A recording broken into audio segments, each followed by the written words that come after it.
हमारा अगला सवाल, गलत साबित करो 1,00,000 रुपए पाओ। तीर्थ व धाम यात्रा से पुण्य के बजाय सिर पर पाप कर्मों का भार चढ़ता है।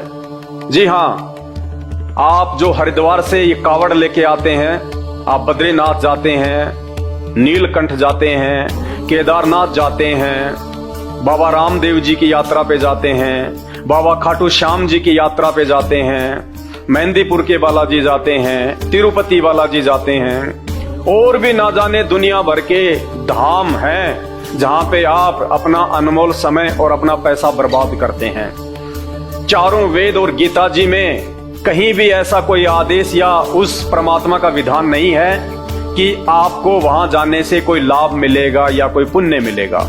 उल्टा आप पाप के भागी बनते हैं। और यदि आपके धर्मगुरु या आप किसी भी धर्म ग्रंथ से, जो कि भक्ति का विधान है गीता जी और चारों वेदों में, यदि आप ये दिखा दें, आप ये साबित कर दें कि भगवान की तरफ से तीर्थ यात्रा पे जाने का या धाम पर जाने का आदेश है, तो 1,00,000 रुपए आपके। ये केवल मनमुखी साधना है। मनमुखी धर्म गुरुओं ने अपनी तरफ से भगत समाज को भ्रमित किया हुआ है, केवल अपने धार्मिक धंधे के लिए। बाकी हमारे सदग्रंथों में, हमारे धर्म ग्रंथों में तीर्थ यात्रा पर जाने से लाभ मिलेगा या पुण्य मिलेगा, ऐसा कहीं नहीं लिखा हुआ है, और ना ही परमात्मा की तरफ से ऐसा कोई विधान या आदेश है। और जब हम उस परमात्मा के आदेश को छोड़ के मनमुखी लोगों के कहने पे मनमुखी साधना शुरू कर देते हैं, तो हम उस परमात्मा के दोषी बनते हैं। तो यदि इस पॉइंट पे हम गलत हैं, तो आप हमारे को चारों वेद और गीता जी से प्रमाणित कीजिए और 1,00,000 रुपया जीतने का मौका अपने हाथ से मत गवाइए। आपके पास जवाब नहीं है तो आपके गुरुजी, आपके धर्मगुरु, आप उनसे सवाल कीजिए। यही सवाल जो मैं आपसे कर रहा हूं। यदि आपके धर्मगुरु इसका जवाब दे देते हैं और आपके धर्मगुरु कहते हैं कि बेटा गंगा जी में नहाने से बहुत लाभ है, गया जी में जाके स्नान करने से बहुत लाभ है, कावड़ लाने से बहुत लाभ है, तो आप 1,00,000 रुपए जीत सकते हैं, यदि आपके गुरुजी परमाणु के साथ यदि ये साबित कर दें तो। और यदि आपके गुरुदेव भी धर्मशास्त्रों से प्रमाणित नहीं कर पाते हैं, तो त्याग दीजिए ऐसे नकली धर्म गुरुओं को, जो अपने ही धर्म ग्रंथों के विषय में, कि इनमें भक्ति और भगवान के विषय में क्या लिखा हुआ है, तीर्थों के विषय में क्या लिखा हुआ है, देवी धाम के विषय में क्या लिखा हुआ है। और यदि आप जानना चाहते हैं सच्चाई कि तीर्थों पे जाने से लाभ है या नहीं है, गंगा स्नान करने से, गया स्नान करने से लाभ है या नहीं है, या उल्टा नुकसान है, तो आप YouTube पे जाके सर्च कीजिए सत्संग संत रामपाल जी महाराज, आपकी आंखें खुल जाएंगी।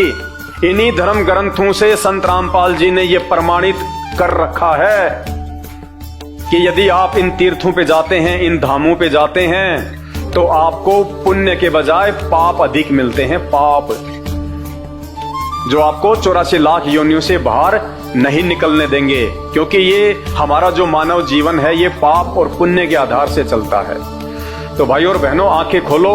आप 21वीं सदी के आप शिक्षित युवा हैं, व्यक्ति हैं। आज भी यदि आप सोच विचार करके आध्यात्मिक जीवन में आगे नहीं बढ़ेंगे और किसी भी नकली संत महात्मा या धर्म गुरु के कहने से या उसकी बनावट को देख के कि बाबा जी ने तो बहुत बड़ी जटा बढ़ा रखी है, या बिल्कुल बाबा जी ने बाल जो है सफाचट करवा रखे हैं, गले में रुद्राक्ष की माला है, और बाबा जी ने तो लाल लंगोटा पहन रखा है, पीले वस्त्र पहन रखे हैं, 24 घंटे राधा राधा करता रहता है। इन चीजों को देख के ये साबित नहीं होता है कि वो धर्मगुरु भक्ति और भगवान से परिचित है। भक्ति और भगवान की जानकारी हमारे धर्म ग्रंथों में है, क्योंकि हमारे धर्म ग्रंथ ये शास्त्र भक्ति और भगवान का विधान है। जो धर्मगुरु इनके आधार से भक्ति नहीं देता है और इनमें लिखी हुई भक्ति और भगवान के अनुसार हमें हमारे आध्यात्मिक जीवन पे मार्गदर्शित नहीं करता है, वो नकली है, वो पाखंडी है, वो ठग है। वो आपको ठग रहा है, आपके जीवन को ठग रहा है, आपकी कीमती श्वासों को ठग रहा है, आपको पैसे से ठग रहा है। ऐसे लोगों का साथ छोड़ने में आपको तनिक भी शंका नहीं होनी चाहिए, जो आपका जीवन बर्बाद कर रहा है। तो YouTube पे जाके सत्संग सुनना शुरू करें संत रामपाल जी महाराज जी के, आपकी आंखें खुल जाएंगी। और विशेषकर सृष्टि रचना को जरूर पढ़ें, क्योंकि जब तक आप सृष्टि रचना के विषय में परिचित नहीं होंगे, आपको किसी भी धर्म का कोई भी धर्मशास्त्र समझ में नहीं आएगा।